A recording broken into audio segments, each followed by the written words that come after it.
जय श्री कृष्ण।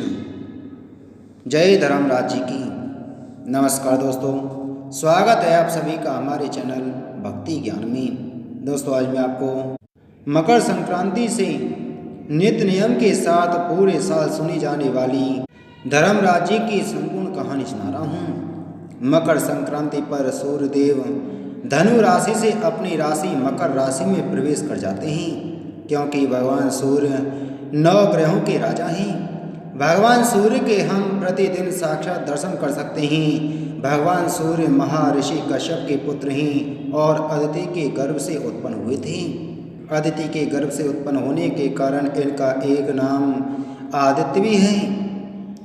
एक समय की बात है कि नैमिषारण्य में सहस्त्रों शौनक आदि ऋषिगण परम श्रद्धा के साथ प्राणों के मर्मज्ञ सूत जी महाराज से पूछने लगे, हे भगवान, हम आपके मुखारविंद से धर्मराज जी की कथा, उसका विधान तथा महत्व सुनना चाहते हैं, सो आप हमें कृपा करके यही सुनाइए। सूत जी बोले, हे ऋषियों, आप लोगों ने मुझसे मनुष्यों के कल्याण कामना से बहुत ही अच्छा प्रश्न पूछा है, अतः आज मैं आप लोगों को धर्मराज की कथा सुनाता हूँ। सारे तीर्थ तथा व्रत करने से तथा नाना प्रकार का दान देने वाले मनुष्य भी जिनके उद्यापन को किए बिना सुख के भागी नहीं हो सकते। इस विषय में आप लोगों को इस लोक में सुख और आगे स्वर्ग की प्राप्ति के लिए धर्मराज जी की श्रेष्ठ कथा कहता हूँ। आप लोग विश्वास रखकर श्रवण करें। पूर्व काल की बात है कि राजा बब्रुवाहन महोदयपुर में राज्य करता था। वह राजा बड़ा धर्मात्मा, दयालु तथा गौ ब्राह्मण और भक्त पूजक था। उसके राज में हरिदास विष्णु नाम का सेवक बड़ा तेजस्वी था। तदनुसार उसकी पत्नी भी बहुत सुशील और धर्मवती थी, जिसका नाम गुणवती था। हरिदास विष्णु सेवक बड़ा तपस्वी था। तदनुसार उसकी पत्नी भी भगवान की भक्त और पतिव्रता थी। उसने प्राय सभी प्रसिद्ध देवताओं के व्रत किए, परंतु धर्मराज यानी धर्मराज नाम से प्रभु की सेवा कभी नहीं की। वह गणेश के, चंद्रमा के, हरतालिका आदि देवियों के, राम कृष्ण जन्माष्टमी, महाशिवरात्रि आदि शिव जी के सभी व्रत किया करती थी। बड़ी श्रद्धा से एकादशी का व्रत करती हुई यथाशक्ति दान भी करती रहती थी और अतिथि सेवा से कभी विमुख नहीं रही। इस प्रकार धर्मपरायण वह वृद्ध अवस्था में मृत्यु को प्राप्त हुई तो धर्मचरण के प्रभाव से यमदूत उसे आदर पूर्वक धर्मराज की पुरी को ले गए। दक्षिण दिशा में पृथ्वी से कुछ ऊपर अंतरिक्ष में धर्मराज का बड़ा भारी नगर है, जो कि पापी लोगों को भयकारी है। धर्मराज जी की पुरी 1000 योजन की है। वह चौकोर है तथा उसके 4 द्वार हैं तथा वह नाना प्रकार के रत्नों से शोभायमान। कई मनुष्य जो पुण्य भोगने को गए हैं निवास कर रहे हैं। स्थान स्थान पर गीत सुनाई दे रहे हैं और बाजे बज रहे हैं। उस नगर के 7 कोट हैं। उसके बीच में महासुंदर धर्मराज जी का मंदिर है। वह रत्नों से बना हुआ है और अग्नि, बिजली, बाल सूर्य के समान चमक रही है। उसके दरवाजों की पेड़ियां स्फटिक मणि की हैं। हीरों की कड़ियों से आंगन चमक रहा है। उसके मध्य में अनुपम सुंदर सिंहासन पर धर्मराज भगवान विराजमान हैं।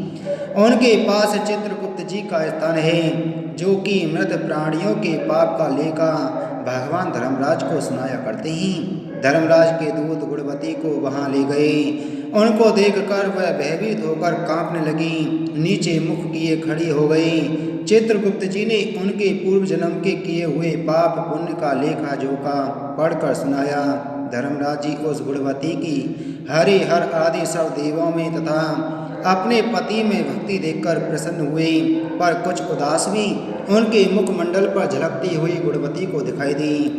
धर्मराज जी को उदास देखकर गुणवती ने निवेदन किया कि हे प्रभु, मेरी समझ में कोई दुष्कृत नहीं किया, फिर भी आप उदास क्यों हैं? इसका कारण बतलाइए।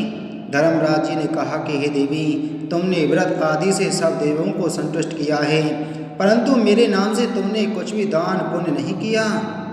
यह सुनकर गुणवती ने कहा कि हे भगवान, मेरा अपराध क्षमा करें, मैं आपकी उपासना नहीं जानती थी।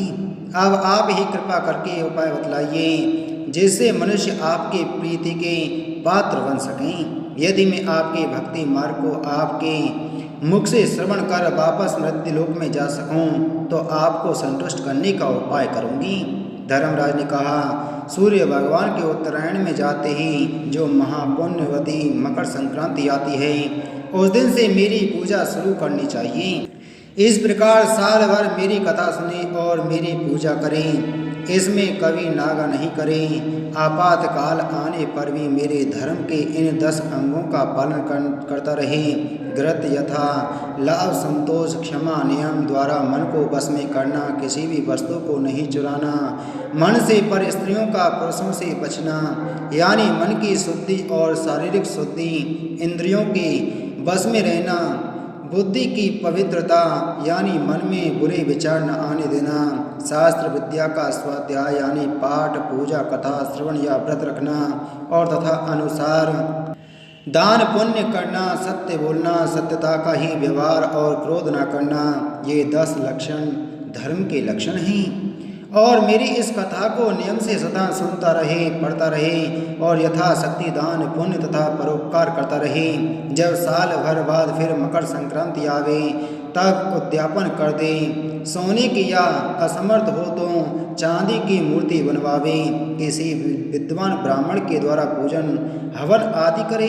मूर्ति की प्राण प्रतिष्ठा कर पंचामृत से स्नान करा षोडशोपचार से उसकी पूजा करें। साथ में चित्रगुप्त जी की भी पूजा करें। वह सफ़ेद काले तिलों के लड्डू का भोग लगावें। हमारे पूर्ण पुष्टि के लिए ब्राह्मण को भी भोजन करावें। और बांस की छावनी में 5.25 सेर धान्य जवार जो मुक्ता तुल्यमानी है किसी मंत्री या ब्राह्मण को भेंट करें। स्वर्ग में चढ़ने के लिए सोने या चांदी की नसेनी धर्मराज मंदिर में दान करें। इसके साथ ही सुंदर बनी हुई सैया, मुलायम गद्दा तथा रजाई और तकिया हो।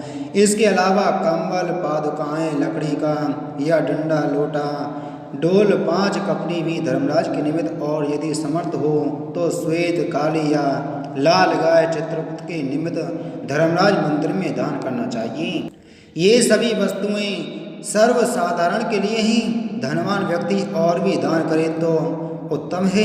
गुणवती ने धर्मराज जी से प्रार्थना की, हे प्रभु, यदि ऐसी बात है यमदूतों से मुझे छुड़ाकर फिर संसार में भेजिए जिससे मैं आपकी कथा का प्रचार कर सकूं। ज्यों ही उसकी प्रार्थना पर भगवान धर्मराज जी ने गुणवती को भूलोक पर वापस जाने की स्वीकृति दे दी। उसी समय उसके मृत शरीर में पुनः प्राणों का संचार हो गया और उसके पुत्र कहने लगे, हमारी माता जी जीवित हो गईं। इसके बाद गुणवती ने अपने पति और पुत्र आदि को सब बातें बताई जो धर्मराज जी ने मनुष्यों के कल्याण के लिए कही थीं। और गुणवती ने मकर संक्रांति से विधिवत उसने धर्मराज जी की प्रतिदिन पूजा और कथा आरंभ कर दी और स्वर्ग जाने के लिए दान पुण्य कर्म आदि भी आरंभ करने लगी। इस प्रकार गुणवती सारवर कथा सुनकर धर्मराज के 10 अंगों का पालन कर जब पुनः मृत्यु उपरांत वापस स्वर्ग गई तो स्वर्ग में देवताओं ने गुणवती का आदर किया और सदा स्वर्गीय भोगों को भुगती रही। सूत महाराज ने सनक आदि ऋषियों से कहा कि हे मुनियों, जिस घर में स्त्री या पुरुष इस धर्मराज भगवान की व्रत कथा को श्रद्धा से पढ़ें तो वो उस दुखों से मुक्त हो जाते हैं तथा संपूर्ण दान देने से पाप मुक्त हो जाते हैं। इसमें कोई संशय की बात नहीं है कि मृत्यु काल में यमदूत जो लेने आते हैं वह भी उसको आदरपूर्वक ले जाते हैं और धर्मराज भी उसे सदा सुखी रखते हैं। यदि उन मनुष्यों के कुछ पाप बाकी हों तो शीघ्र ही पाप नाश का उपाय बताकर शीघ्र ही पाप मुक्त कराने में सहायक बन जाते हैं। गरुड़ पुराण आदि में लिखा है कि पापी लोगों को यमदूत भयानक यातनाएं देते हुए ले जाते हैं, परंतु धर्मराज जी की कथा व दान पुण्य धर्मराज मंदिर में करते हैं वह मनुष्य यमपुरी में भी कष्ट नहीं पाते। वह मनुष्य शीघ्र ही स्वर्ग तथा मोक्ष को प्राप्त होते हैं। बोलो धर्मराज जी महाराज की जय। बोलो चित्रगुप्त जी महाराज की जय।